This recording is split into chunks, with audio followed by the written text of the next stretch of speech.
You're watching Business World Live. I'm Danie Laurel. It's the start of a new trading week, but first let's kick off with our top story. The national government plans to borrow up to $23.7 billion or 1.14 trillion pesos from foreign sources this year in a bid to plug its ballooning deficit. Broken down, 369 billion pesos would be sourced from multilateral institutions, 507 billion pesos from the country's bilateral partners, and 264 billion pesos from commercial markets. This is according to Finance Undersecretary Mark Dennis Joven. He said 2/3 of the loans will be in the form of project financing, while the remaining 1/3 will be used for national budget support. The Asian Development Bank has earlier earmarked a 172 billion peso lending program for the country, half of which would go to the first phase for the South Commuter Railway project and the other half for other infrastructure projects. Now, on the other hand, the World Bank plans to extend 76 billion pesos in loans to the government this year. The ADB has earlier committed to lend at least 350 million pesos, that's over $7.2 billion, to the Philippines for its COVID-19 vaccination program. DOF Undersecretary Joven, head of the department's International Finance Group, said the government has consistently availed debt for budget support, saying it recognizes that program loans and global funds provide more flexibility when it comes to utilization terms. Last year, the government borrowed a total of 820 billion pesos from foreign lenders. 85% were utilized as budget support, while the rest were used for project loans.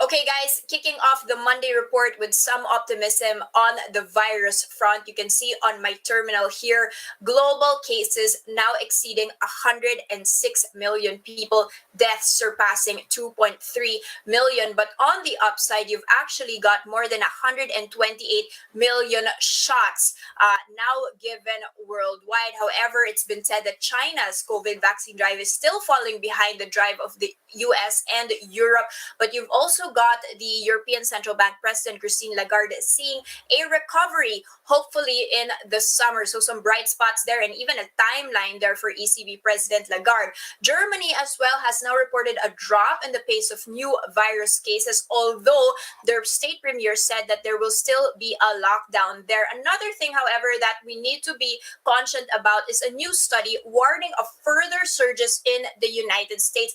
That's as the variant, which was first found in the UK, might become the dominant strain. Now, you've also got vaccine developers now back to work on a new shot, especially after the South African strain, when you've got early data suggesting that AstraZeneca's product or the vaccine has a limited efficacy against that specific variant. Meanwhile, you've actually got South Africa planning to roll out the J&J or Johnson & Johnson's vaccine. That seemed to show more efficacy against that new variant. Now, let's take a quick peek at how our equity futures are going on in the US.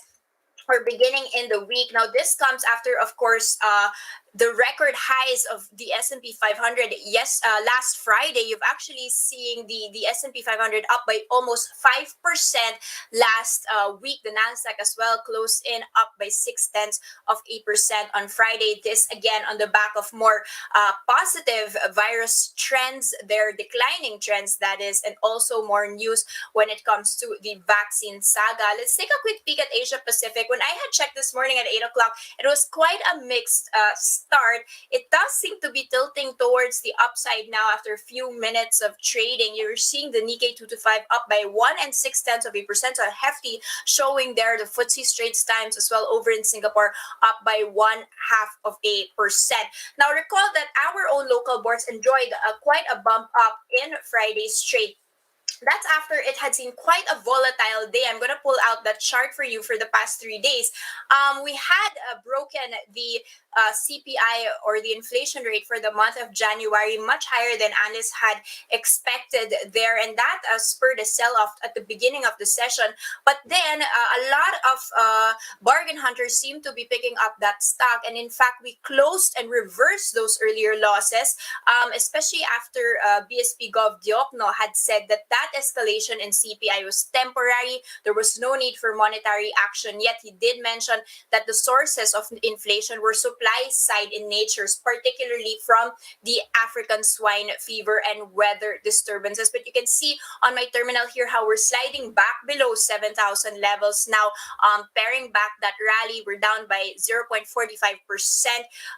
this morning. Meanwhile, you've also got some new developments when it comes to the bourse itself and the bourse operator. This, according to CEO Monzon of the PSE, he says that short selling will be continuing as soon as the SEC allows it. So he did mention that, you know, a lot of questions surrounding this probability of a GameStop incident happening. He says that the possibility of that is quite small, if not nil. And he said that the short selling will only be limited to the index stocks and will be capped at 10% of the outstanding shares. Now let's take a quick peek at the sectors here and which ones are actually pulling down the bourse. You can see holding firms really pulling down the bourse here. That's down by 0.9%. Property as well. In fact, there's only services that seems to be in the green this morning, up by 0.4%. Now I'm curious to see which ones in particular are really pulling down the boards, especially if it's going to be holding firms. You can see SM Investment Corporation, the biggest loser this morning, down by 1.6%, followed by AEV. Ayala Corp as well is down. You can see some bright spots here. PLDT, for instance, up by 1.4%.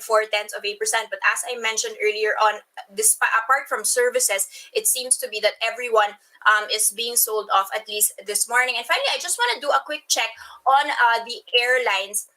This as they start feeling the responsibility, so to speak, of that vaccine distribution. They're starting to gear up in terms of transporting that, and they seem to be very, very confident. You've got PAL Presidents Gilbert Santa Maria saying that they are the only airline that can really take the vaccine from continental Europe and the US and deliver that directly, because they are the only carrier with the long haul, large, wide body aircraft. They also said that they've got these Dash 8 De Havilland turboprops. They said that those fly as fast as jets and they can carry those cargo from Manila to secondary airports or even island destinations. So very confident there for PAL on their ability to transport that vaccine. Cebu Pacific, in the meanwhile, is actually also very confident. They said that they have been carrying vaccines for some time now. They've done vaccines for polio, for the flu, and this is according to their SEBGO president and CEO Alex Reyes. So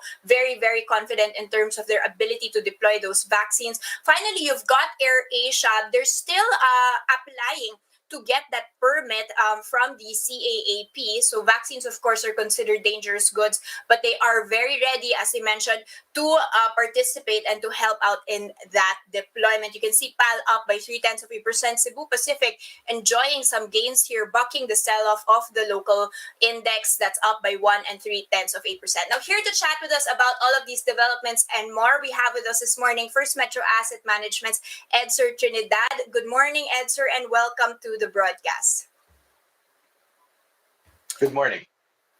Edser, let's take a step back and discuss what happened last week in terms of all of these economic prints and what to expect for the rest of the trading week. We had that CPI shooting up much higher than economists had expected, and a lot of worries at that stage when stocks were being sold off. But then those fears seem to have been quelled when the central bank governor mentioned that this was temporary. Is that what you're feeling as well, or do you feel that there are now a lot of upside risks when it comes to inflation? I think at least for the next stop, I think at least for this month, for February, I believe that inflation may remain elevated, considering that in terms of the application or the implementation of price cap and the expectations of increase in importation will only happen during the latter part of February. So you have to expect that food prices will remain at elevated level for February. Although looking at the silver lining, if you are going to look at the January trend, core inflation had been steady, about 3.4%. This is basically a good indication that food inflation hasn't really had any spillover effect on other prices. So basically, that's a more of a positive sign. And I tend to agree that the high inflation, food inflation, maybe will be temporary after the government has set this steps. Then that should at least help alleviate the prices of meat. Edser, what's your outlook now when it comes to consumption and that rebound? What indicators are you looking at right now to tell you that it's the recovery has been quicker than expected or it's been slower? And what's your latest outlook? I've been expecting that for the first half. Consumption will remain weak, considering that, first of all, what we had seen, and we started to see this last January, or rather last December, on food inflation, because we've been, aside from being struck by typhoon during fourth quarter of last year, we also have ASF that can push the cost of food that can quell consumer confidence, at least for the first half. But we are quite confident confidence will rebound by second half, considering that the implementation of vaccine is already just around the corner. I understand that the government will start to roll out vaccination for frontline workers starting February 15th, and that's basically a good sign that we're basically on track on implementing our vaccine program. And sir, there's still a lot of contention on fiscal stimulus. You've got the Mhm. speaker now pushing for a new package, but you've also got the Department of Finance, still sitting there and saying we can recover without more fiscal stimulus needed. Do you see this consumption recovery happening, especially in our specific corporations here, and that rebound happening on a broader scale, even without a new fiscal stimulus? I believe that adding more fiscal stimulus should accelerate confidence in our economy. Nevertheless, if the government decides not to add any additional fiscal stimulus in the country, then our consumption may continue to grow. However, it could have been better if the government can add more stimulus to really uh, uh, jumpstart the economy. Okay, and you've also got the BSP making a decision or non-decision, so to speak, on Feb 11. What's your call there? And do you Mhm. feel that the role of monetary policy has now, been maximized or is now limited, given that, as you mentioned, fiscal stimulus might be have to play a bigger part? I understand that while I think that in terms of the monetary side, the BSP still has a lot of ways to provide stimulus into the economy. But I believe that they really have to wait for additional data, especially on the inflation front, if they want to make additional moves. I believe that in terms of the monetary policy, I believe that I think the BSP will pause for a bit in order to at least see additional data that will come the next couple of weeks or months. But aside from policy rates, they can also adjust the triple R in a way that can also um, that's another way to monetary stimulus to help the economy. And sir, let's focus on the sectors here and which ones you're Mm. most excited about. If you see my terminal, it's quite a mixed picture on which ones are best performing Yes. year to date and worst performing. Can you give us, the trends that you are seeing? Which sectors are you most optimistic about? Is it now time to be entering the battered sectors? As you mentioned, the vaccine deployment seems to be underway. Is this a good time to be entering the cyclicals? I believe it's we still have to wait for a number of weeks for us to go into cyclical. And as you can see here on your screen, basically most of the companies or sector, mostly the companies are basically have been at least have shown positive growth for the time being, are basically those Mhm. that are in the services sector, in a way that basically shows you an indication that people are still risk averse, and this is the reason why they're going into more on the defensive sectors, in investing in here in the market. However, I believe that the cyclicals may have their turn. Mhm. It may happen most probably by by end of the first quarter, but at least for the next couple of months, for February and March, I believe that defensive names will still continue to rule the market. Okay, so thank you so much for those insights. Defensive plays for the short term, but in the long term, the cyclicals will also be seeing the light. That was, of course, Edser Trinidad from FAMI. Thank you so much, sir. Thank you.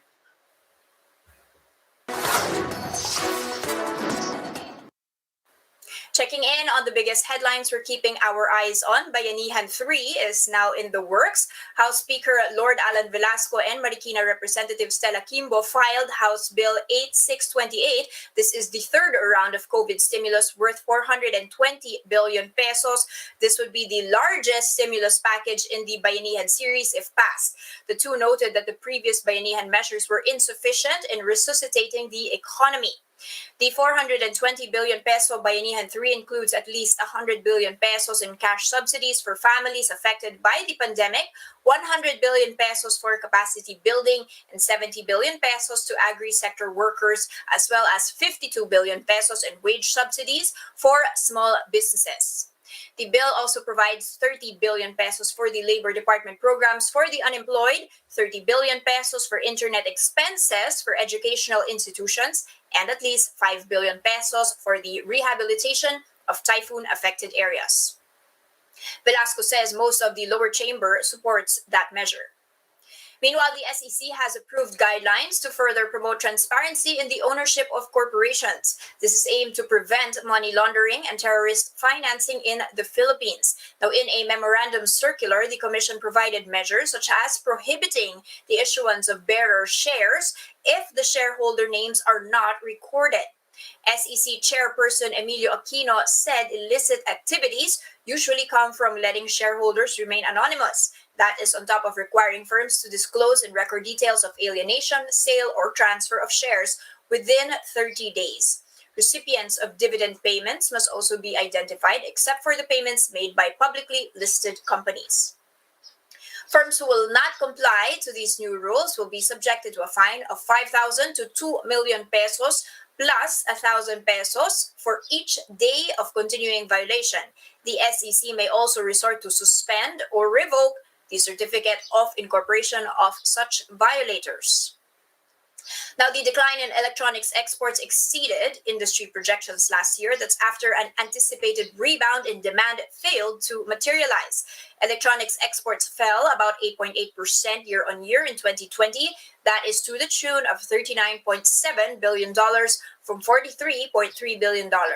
SEPI President Dan Lachica said the accelerated recovery did not happen as expected after the decline exceeded the industry group's projection of a 5% drop. The initial projection was a much steeper 20% contraction, but SEPI had said that prospects were improving as the global economy began its recovery. Now, moving forward, Lachica says he does not expect last year's demand shortfall to have a significant effect on their 7% growth target this year. And that's the first look into the business day. Today is Monday, February 8, 2021. Catch Business World live for the market close. It's at 3:15 p.m. today. I'm Danie Laurel, and we are What News.